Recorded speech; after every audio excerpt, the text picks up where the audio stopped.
আসসালামু আলাইকুম প্রিয় দর্শক, অন্য মঞ্চের আলাপচারিতায় আপনাদের সকলকে আমন্ত্রণ জানাচ্ছি। অন্য মঞ্চের আলোচনায় আজ আমাদের অতিথি হিসেবে আছেন নিয়ন্ত্রিত নির্বাচনের প্রাথমিক পর্বে দেখা যাচ্ছে তুগলকি কারবার। সবার জন্য সমান সুযোগ তো দূরের কথা, রিটার্নিং কর্মকর্তার সামনেই ঘাট ধাক্কা দেওয়া হচ্ছে প্রার্থীকে। কিংস পার্টির নেতারা দিচ্ছেন হুঙ্কার, জামাত প্রার্থীর সমর্থকেরা হুমকি দিচ্ছেন রিটার্নিং কর্মকর্তাকে। আবার বিএনপির 7 খুন মাফের অভিযোগও পাওয়া যাচ্ছে। ভোটের আগেই বিজয়ী নেতার ভূমিকায় অবতীর্ণ হয়েছেন তারেক রহমান। ব্যবসায়ী নেতা থেকে শুরু করে বিশ্ববিদ্যালয়ের উপাচার্য সবাই ছুটছেন তার সান্নিধ্য পেতে। মূলধারার সংবাদ মাধ্যমগুলো খোলাখুলি ভাবে বিএনপির পক্ষে প্রচারেও নেমেছে। এমন অবস্থায় ভোটের মাঠ সমতল রাখার দায়িত্ব যাদের, সেই নির্বাচন কমিশন আছে দিবানিদ্রায়। অভিযোগ উঠলেই শোনা যাচ্ছে গদ বাঁধা সাফাই, আছে আনুষ্ঠানিকভাবে অভিযোগ পেলে ব্যবস্থা নেওয়ার আশ্বাস। মনোনয়নপত্র জমা এবং বাছাই পর্বে যেসব নজির তৈরি হয়েছে তাতে এরই মধ্যে ইতিহাসে জায়গা করে নিয়েছে ত্রয়োদশ জাতীয় সংসদ নির্বাচন।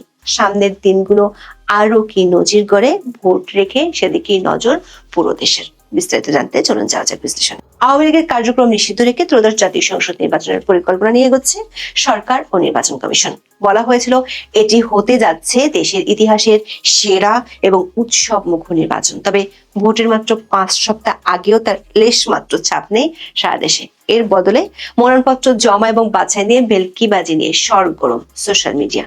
কেউ জানাচ্ছেন বিস্ময়, কেউ করছেন কৌতুক। কাগজে কলমে তফসিল ঘোষণার পর থেকে নির্বাচনী পরিবেশ রক্ষার সব দায়িত্ব নির্বাচন কমিশনের। তবে গত কয়েকদিনের চিত্র বলছে সরকারের মিত্র দলগুলোর যা খুশি তাই আচরণের মুখে অসহায় নির্বাচনী কর্মকর্তারা।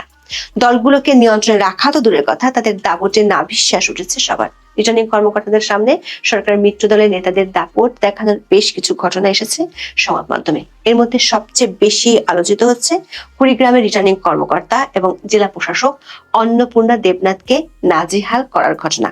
দ্বৈত নাগরিকত্ব সংক্রান্ত জটিলতায় বাতিল করা হয় কুড়িগ্রাম 3 আসনে জামাত প্রার্থী মাহবুবুল আলম সালেহের মনোনয়নপত্র। জেলা প্রশাসক অন্নপূর্ণা দেবনাথ 4 ডিসেম্বর এই ঘোষণা দেয়া মাত্র তেতে ওঠেন জামাত প্রার্থীর সমর্থকেরা। অন্নপূর্ণাকে কুড়িগ্রামে থাকতে না দেওয়ার হুমকি শুধু দেওয়া হয়নি, তাকে ভারতের দালাল এবং ইসকন সদস্য বলেও অভিযুক্ত করা হয়। ঘটনার সময়কার ভিডিওতে দেখা যায় বিব্রত জেলা প্রশাসক পুরোটা সময় ছিলেন নিশ্চুপ। জেলা প্রশাসন জানায় দ্বৈত নাগরিকত্বের অভিযোগ যাচাই বাছাইয়ের সময় মাহবুবুল আলম সালেহের মনোনয়নপত্র সাময়িকভাবে স্থগিত করা হয়েছিল। তাকে প্রয়োজনীয় কাগজপত্র জমা দেওয়ার জন্য এরপর 4 জানুয়ারি পর্যন্ত সময় দেওয়া হয়। তবে এই সময়ের মধ্যে তিনি যুক্তরাজ্যের নাগরিকত্ব ত্যাগের সুনির্দিষ্ট প্রমাণপত্র জমা দিতে পারেননি, আর তাই বাতিল করা হয় তার মনোনয়নপত্র।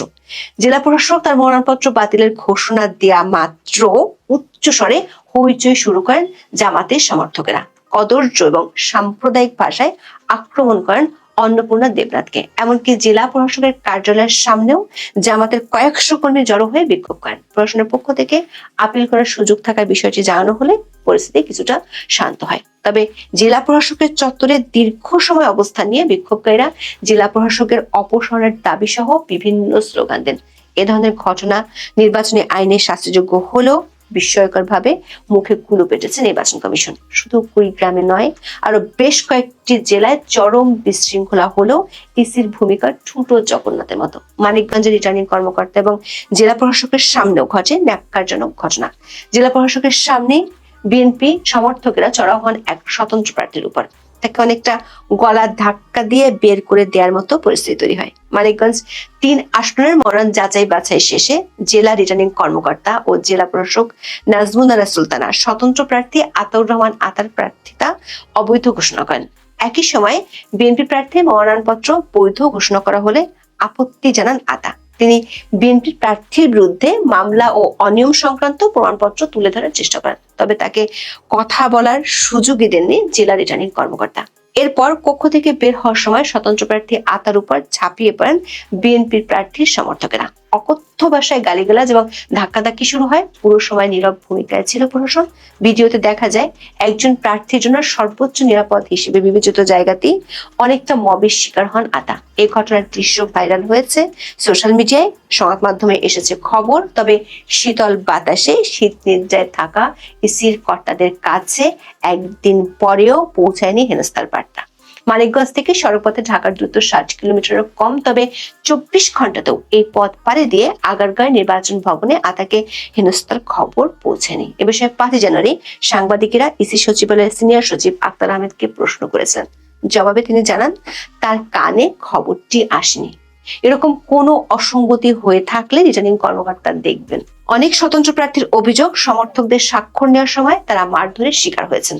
তাদের নিরাপত্তাহীনতা দূর করতে কোনো ব্যবস্থা নেওয়ার আশ্বাসও আসেনি নির্বাচন কমিশনের পক্ষ থেকে। এই সংক্রান্ত প্রশ্নের জবাবেও ইসি সচিব দিয়েছেন বাধা উত্তর, তার কানে এটা আসেনি।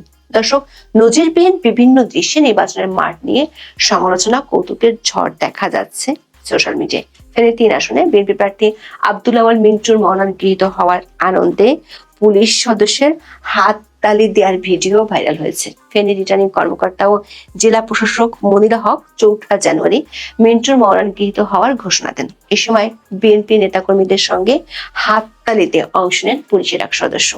নিজেকে সামনে রাখতে না পারার ঘটনা পরে অবশ্য বুঝতে পেরেছেন, তাই জিভে কামড় দিতেও দেখা যায় তাকে। ভাইরাল 30 সেকেন্ডের ভিডিওতে দেখা যায় রিটার্নিং কর্মকর্তা মনিরা হক বলছেন, আব্দুল্লাহ মিন্টুর দ্বৈত নাগরিকত্ব ছিল, তবে গত বছর 9 ডিসেম্বর তিনি দ্বৈত নাগরিকত্ব পরিত্যাগ করেছেন বলে হলফনামায় উল্লেখ করেছেন।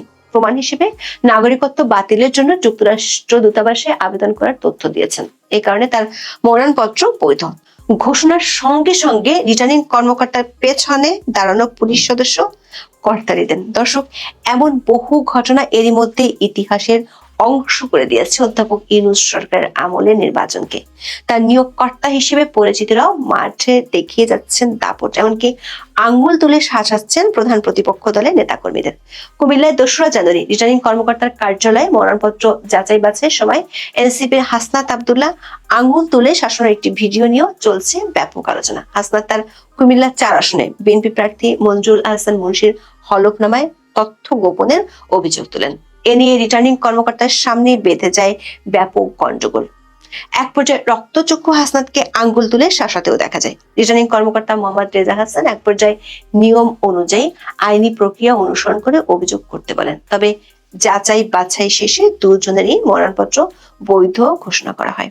পরে প্রশাসনের বিরুদ্ধে সরাসরি পক্ষপাতের অভিযোগ তোলেন হাসনাত। বলেন, প্রশাসন মনে হচ্ছে বিএনপির দিকে ঝুঁকে গেছে।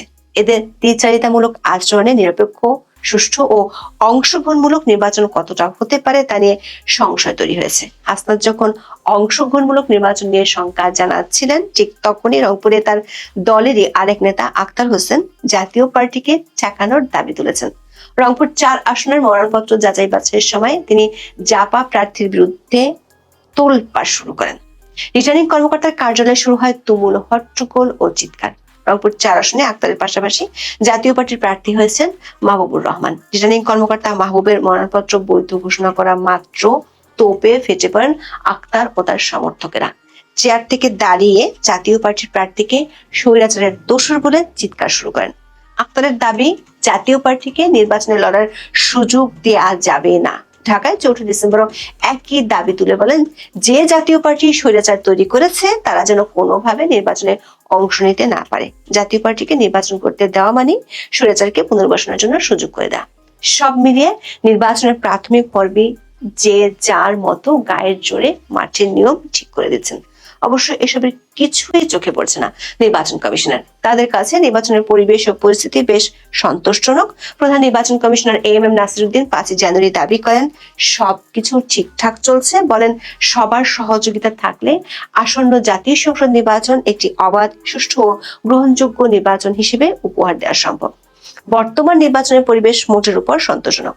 দর্শক, প্রধান নির্বাচন কমিশনার 12 ডিসেম্বর নির্বাচনের তফসিল ঘোষণার সময় নির্বাচনের নিরাপদ ও উৎসব মুখর পরিবেশ নিশ্চিতে সব ধরনের ব্যবস্থা নেওয়ার আশ্বাস দিয়েছিলেন। তবে তফসিল ঘোষণার পরদিনই ঢাকায় গুলিবিদ্ধ হন স্বতন্ত্র প্রার্থী ওসমান হাদি। এর 2 দিনের মাথায় হাদির উপর হামলা বিচ্ছিন্ন এবং স্বাভাবিক দাবি করে তোপের মুখে পড়েছিলেন সিইসি।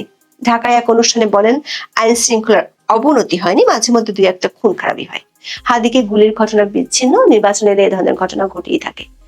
এই বক্তব্য নিয়ে তীব্র প্রতিক্রিয়ার পর একটি জোড়াতালি ব্যাখ্যাও দেয় নির্বাচন কমিশন।